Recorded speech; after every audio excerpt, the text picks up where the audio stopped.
Hello, everyone, and welcome to Mistakes Were Made. If you have been watching our channel, welcome back.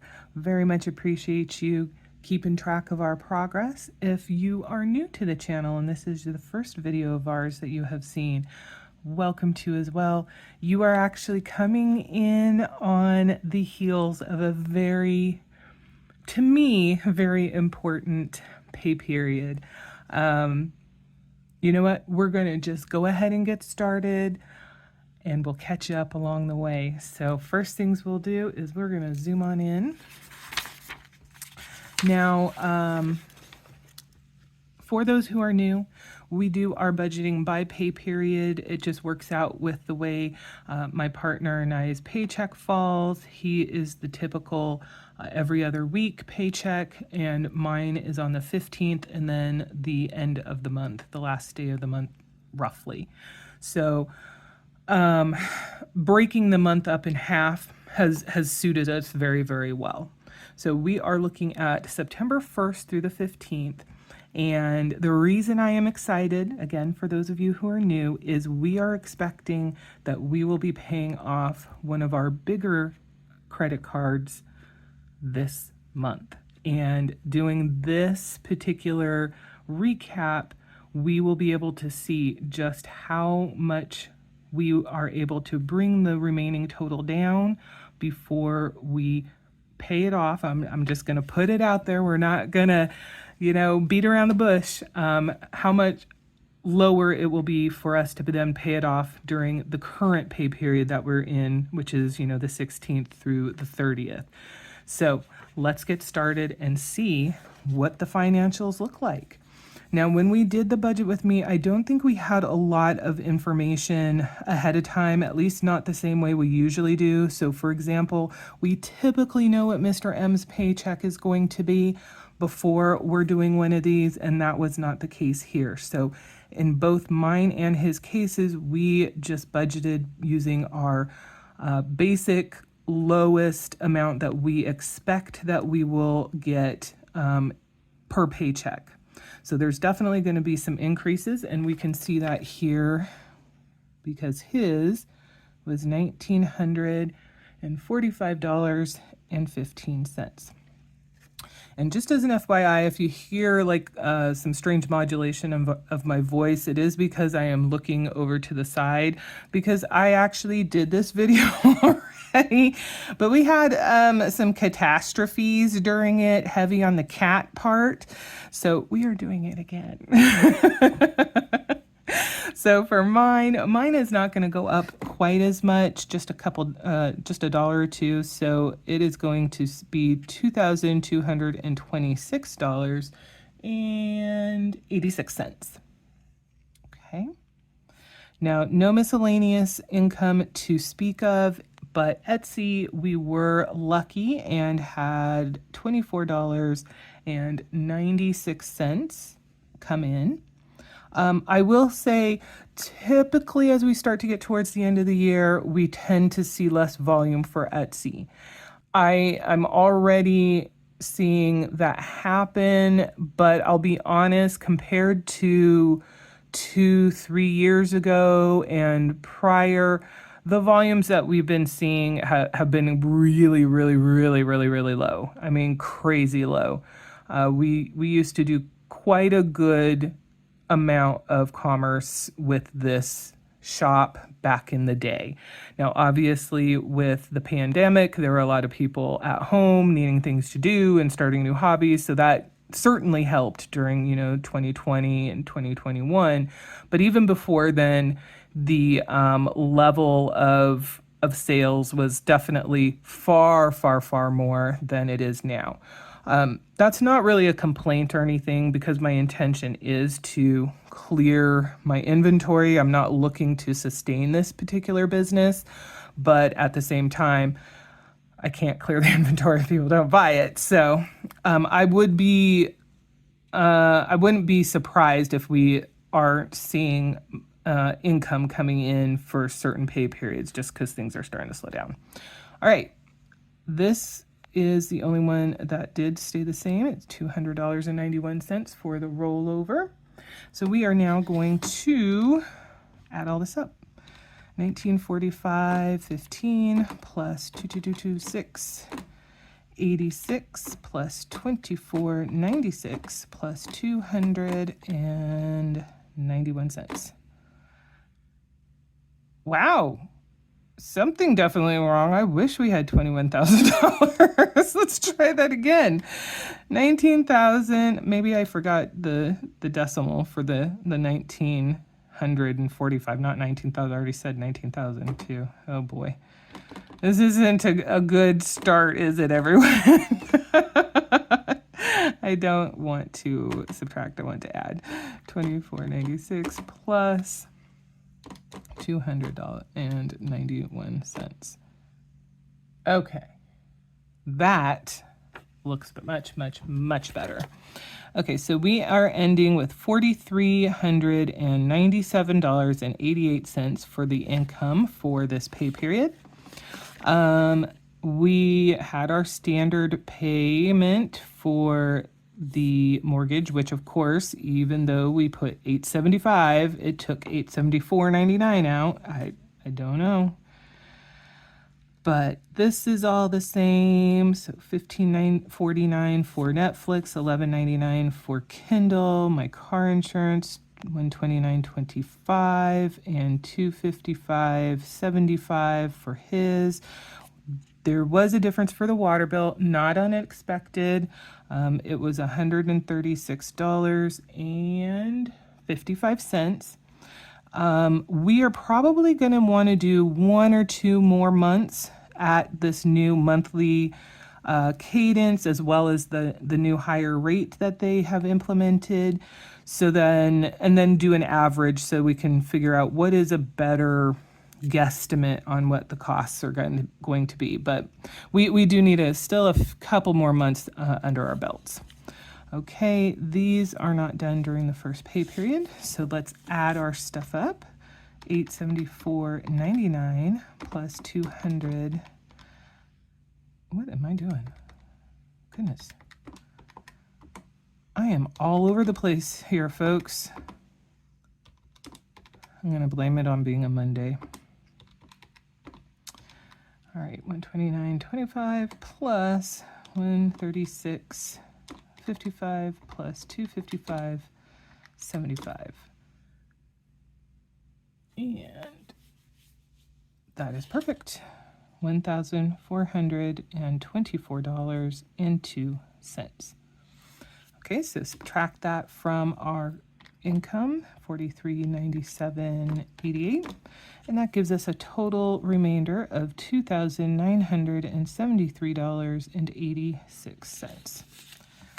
All right, emergency fund for our savings section. We do not fill anything out. We'll fill this out at the end, and we are not going to know what our full buffer amount is until after we've finished all this as well. So we'll go ahead and just do the bare minimum of $200, which brings us down to $2,773.86. Okay, so we're going to go through here and clear or mark out the ones that we don't do. So again, if you're new, we do have standard cash envelopes. These are all of the categories that we fund. We do budget out our cash envelopes, so it's not a case of funding them when there is extra money available to fund them. They are a part of the budget that we have created.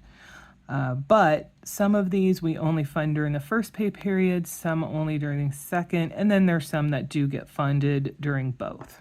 So not a lot of difference for these either, though there is a couple things that we'll be touching on. So I'm just going to copy stuff over where there were no changes. Excuse me. All right, $11, $20 here. Okay, so the two areas where we did have some difference. The first one was with gas. We actually only spent $40 in gas during this pay period. I did not do very much getting out and about, and neither did Mr. M, other than going to and from work.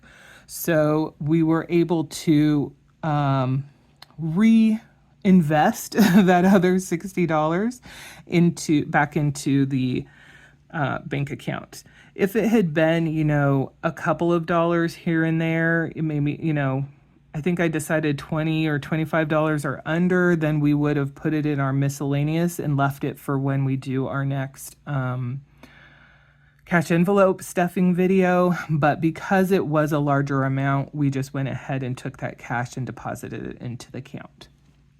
That said, for groceries, we did go over in this category by $28. Now, I will say that this overage was a planned overage. It wasn't a planned overage in the sense that we knew at the time we were doing the budgeting that we were going to be over, but we did know and did make the conscious decision to do the shopping trip that created this $28 overage. It happened after we had done our standard shopping for the week.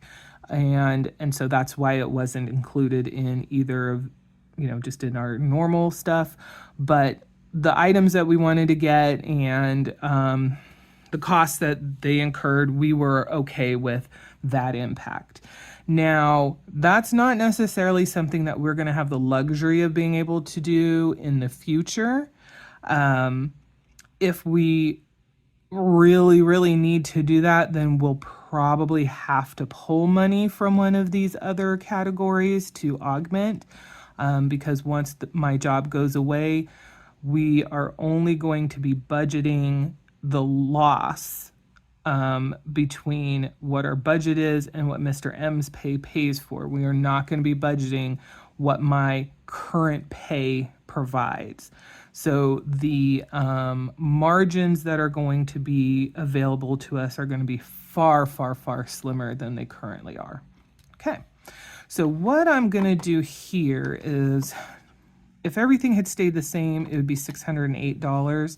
I am going to add $28 for our overage, and then I'm going to subtract $60 because we didn't use all of the gas. So our total ends up being $576.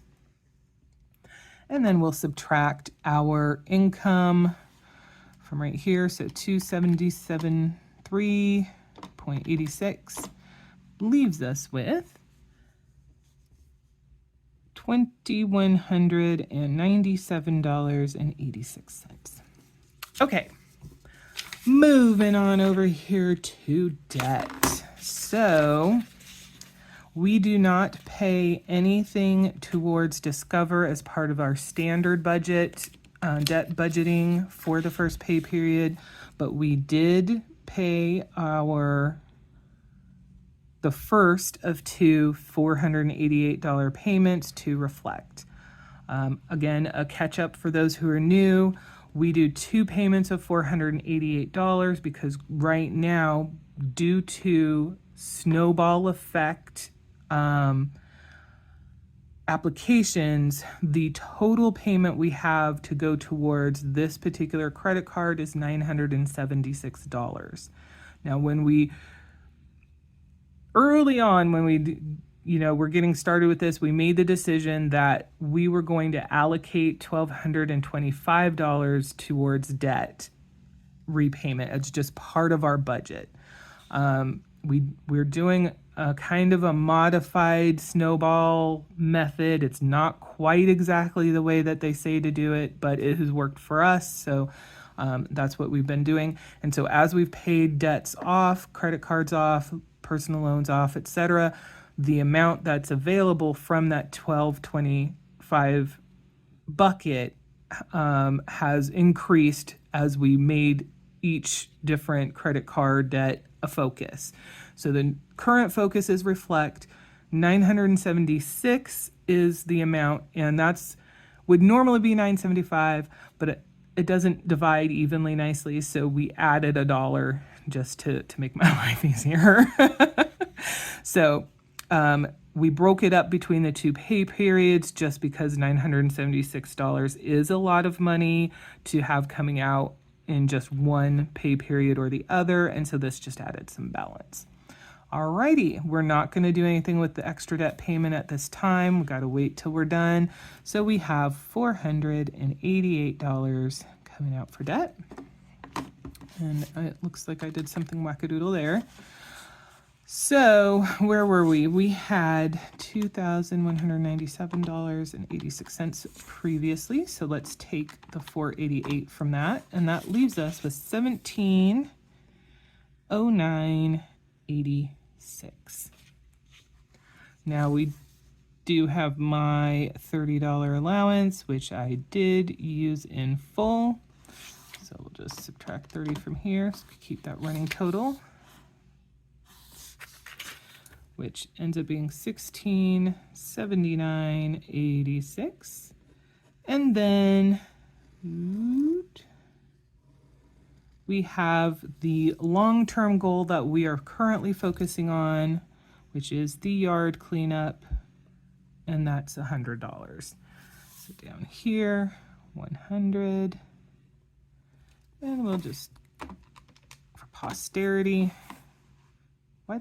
oops. I added 100 instead of subtracted. There we go. 1579 is the correct number. So 1579.86. Nice. All right, so we already know we're going to have a little bit more than we had originally anticipated because the leftover amount is higher than our budget amount, which is not unexpected because our income amount ended up being higher. We, in the long run, ended up having a lower cost for our cash envelopes. And we had a little bit of Etsy monies come in. So what are we looking at in actuality? All right, we've got our $1,579.86 here. We are going to subtract 75%. That means our savings is going to be $394 instead of the $365. We also know now that we are going to have 86 cents left over. So let's do some quick cleanup. We'll fill in the $394 here in the savings section and put our buffer and add the 86 cents to the end of that. All right, so that means we are now looking at just the $15.79, and we're going to subtract the $394, and that leaves us with $11.80. Whoops. Wow. Okay, you know what? I'm not going to worry about it. I'm not going to worry about it. It's not going to kill anything. Instead of having $1,097, we have $1,185 that is going to go to debt. We are going to, of course, follow our next triage step, having the amount that goes to the debt that we're focusing on end in 00, $25, $50, or $75, which means closest for this will be $11.75 instead of the $10.75 that we had before, so an extra $100. But the nice thing is it doesn't eliminate completely the amount that goes to Discover as leftover. It is less than the 22, but $10 is respectable as well. So let me pop over here. Come on. So that I can document this accurately. It ended up being $11.85 for total debt extra payment, with $10 going to Discover and $11.75 going to Reflect. Woo! Okay, so very exciting. All right. As I said at the beginning of this, we already know that we are going to pay Reflect off at the end of this month. The question is just going to be, at this point, how much did this payment extra payment along with our standard payment affect the debt that was in place at the beginning of the pay period? Let's go take a look. Okay, look at me being all organized and stuff, sort of. Okay. So, I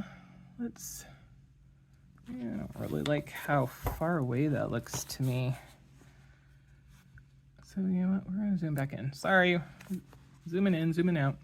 All right, so September 1st through 15th, these numbers are going to reflect just this specific pay period, and all of the numbers are final at this point. We have done all of the transfers, everything has been paid, et cetera, et cetera. We have closed out the first pay period of September. So Discover started with $9,411.21, and we ended the pay period at $9,401.21 for a difference of that $10 that we talked about. Here's the biggie.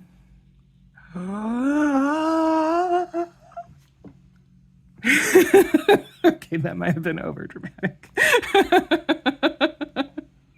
The reflect card. Oh my gosh, I'm a goober. The reflect card started at $2,518. It has ended the pay period at $855. We are under $1,000, everyone. So that is a reduction of $1,663.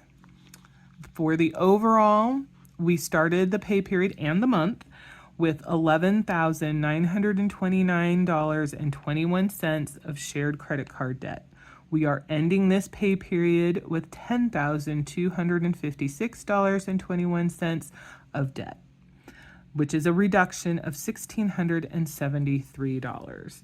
So I am so excited about this. I'm a little bit sad about this. I was hoping that we might make it under the $10,000 mark, but that is absolutely going to happen during this current pay period.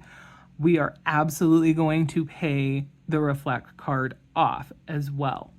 So, spoiler alert, sorry. The question at hand, though, will be how much money will there be left over after our standard payment comes out, which, if we just do the math real quick right here, $367 is what we will need of extra income at the end of the second pay period. Based on the spreadsheets that I have, the expected money coming in, and of course, if nothing outlandish happens, we are going to have this no problem. Where there will be some mystery and stuff like that is how much will there be at the end of the month, because once we've paid this for reflect, everything left over will jumpstart our pay down of Discover, our last shared credit card. So that is what we have to look forward to, what we have to see how everything plays out, maths out, comes to fruition at the end of this month. I am very excited to see not only the reflect show the $0, but just how much are we going to be able to reduce the dollar amount on the Discover at the end of this month. Now, I mentioned in our last video that we will be working through October, barring anything, crazy coming from the courts that change that. So at the very least, we will have October first pay period, October second pay period, and November first pay period, where we are utilizing the income that I am currently getting. So we won't need to be pulling from the job cushion.